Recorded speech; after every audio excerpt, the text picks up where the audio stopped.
দুটো বিষয় খুব গুরুত্বপূর্ণ। একটা হচ্ছে বাংলাদেশকে যে শুধুমাত্র আপনাকে অধিকারহীন করেছে নয়, জনগণকে দেশের স্বাধীনতা সার্বভৌমত্ব প্রশ্নবিদ্ধ হয়েছে। নিজের দেশের স্বার্থ বিক্রি করে ক্ষমতায় থাকার যে একটা প্রবণতা, যে সব কিছু বিক্রি করে হলেও ক্ষমতায় থাকতে হবে, আমার দেশের মানুষের স্বার্থ দেশের স্বার্থ বিক্রি করে, এটা হচ্ছে একটা বড় ধরনের আমার সার্বভৌমত্বের একটা প্রশ্ন এসে গেছে।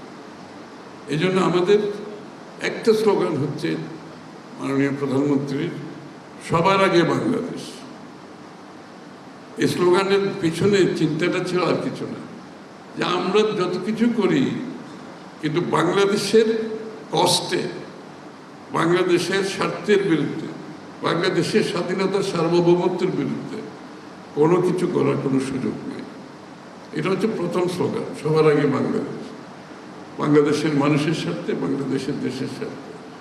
দ্বিতীয় একটা স্লোগান, আমি যেটা অর্থনীতির কথা বললাম, সেটা হচ্ছে এই যে পৃষ্ঠপোষকতার মাধ্যমে তাদের পরিবার, গোষ্ঠী পুরো অর্থনীতিকে দখল করে নিয়েছে, জনগণকে বাইরে রেখে। দ্বিতীয় স্লোগানটা হলো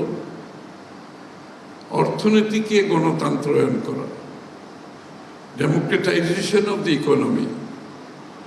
অর্থাৎ আমার রাজনৈতিক গণতন্ত্র যথেষ্ট নয়, আমার অর্থনীতিতে গণতন্ত্র যদি আমি করতে না পারি, রাজনৈতিক গণতন্ত্র আমাদের সফল হতে পারে না।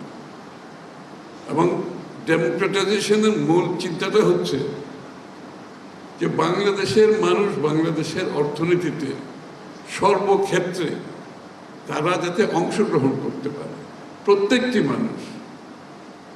অর্থনীতির গণতন্ত্রায়নের পেছনে চিন্তা হলো বাংলাদেশের প্রতিটি মানুষের সুযোগ থাকবে অর্থনীতিতে অংশগ্রহণ করার জন্য, এবং অর্থনীতির সুফল প্রত্যেকটি মানুষের কাছে যার যার অবস্থান থেকে যেতে হবে।